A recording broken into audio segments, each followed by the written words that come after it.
Assalamualaikum warahmatullahi wabarakatuh. Perkenalkan, nama saya Nurlaila Israini. Nomor induk mahasiswa saya 21010208114. Alhamdulillah, pada kesempatan kali ini saya dapat menyelesaikan tugas finalta saya pada mata kuliah Psikologi Umum dengan dosen pengampu Ibu Siti Rahma MPD dengan judul Gejala Jiwa Kognisi, Ingatan, Lupa, Berpikir, Intuisi, dan Fantasi. Yang pertama, apa yang dimaksud dengan kognisi? Kognisi secara bahasa berasal dari bahasa Latin cognoscere yang artinya mengetahui.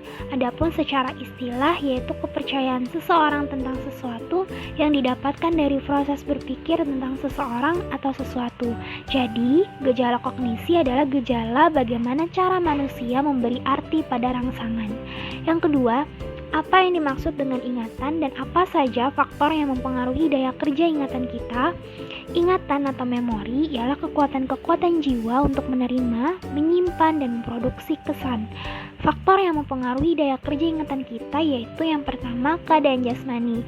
Misalnya, kelelahan, sakit, dan kurang tidur dapat menurunkan prestasi ingatan. Faktor usia pun mempengaruhi.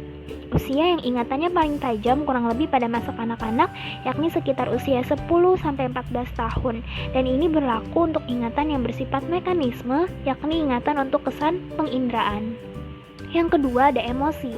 Dalam hal ini, seseorang akan mengingat sesuatu lebih baik dari apabila peristiwa-peristiwa itu menyentuh perasaan. Sedangkan kejadian yang tidak menyentuh emosi biasanya akan sangat mudah dilupakan. Yang ketiga, apa yang dimaksud dengan berpikir dan mengapa berpikir dikatakan sebagai aktivitas kognitif manusia yang kompleks?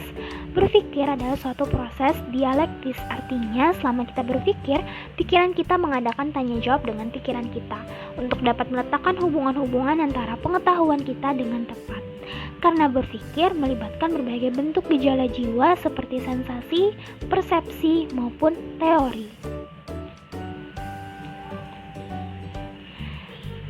Yang keempat, apa yang dimaksud dengan fantasi? Fantasi adalah kemampuan jiwa untuk membentuk tanggapan baru atau tanggapan yang telah ada. Dan yang kelima, apa saja klasifikasi dari fantasi? Yang pertama, fantasi yang tidak disadari terjadi jika individu tidak sadar telah dituntun oleh fantasinya. Individu melampaui dunia real, misalnya melamun. Yang kedua, ada fantasi yang disadari terjadi jika individu menyadari akan fantasinya. Fantasi jenis ini terbagi menjadi dua, yaitu fantasi menciptakan sesuatu, contoh desainer pakaian menciptakan model pakaian. Yang kedua, ada fantasi terpimpin, yakni individu mengikuti fantasi yang diciptakan orang lain, contohnya orang yang sedang menonton film. 6. Apa saja manfaat fantasi untuk kita semua? 1. Dengan fantasi orang dapat memahami atau mengerti sesama manusia. Yang kedua, dengan fantasi orang dapat memahami dan menghargai kultur orang lain. Yang ketiga, dengan fantasi orang keluar dari ruang dan waktu.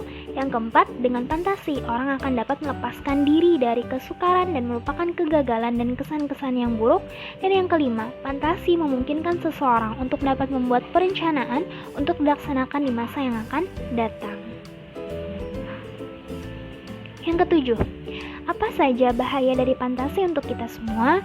Pertama, kalau orang sering berlebih-lebihan dalam berfantasi, maka akan menyebabkan putus asa dan kecewa karena apa yang difantasikan tidak sesuai dengan kehidupan yang sebenarnya.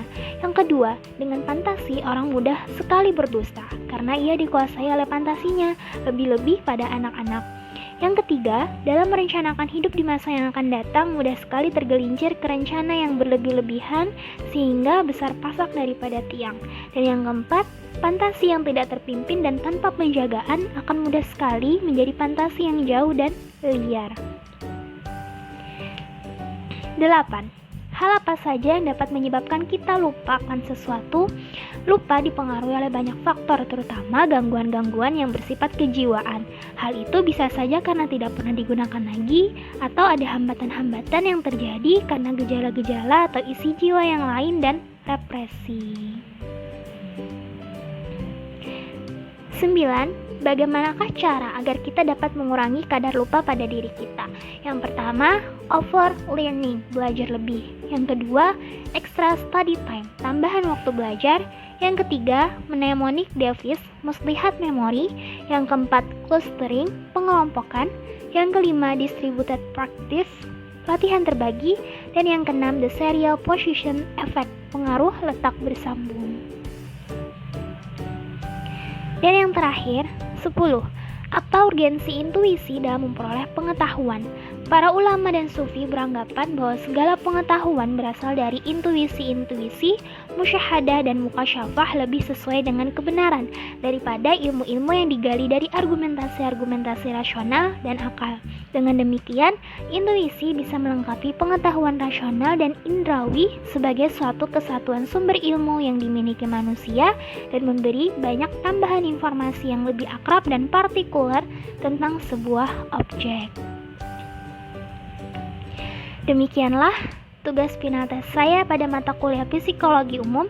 Saya meminta maaf bila ada kata-kata yang kurang berkenan. Kurang lebihnya saya memohon maaf. Akhir kata saya ucapkan wabillahi taufiq wal hidayah wa ridha wal inayah. Wassalamualaikum warahmatullahi wabarakatuh. Terima kasih.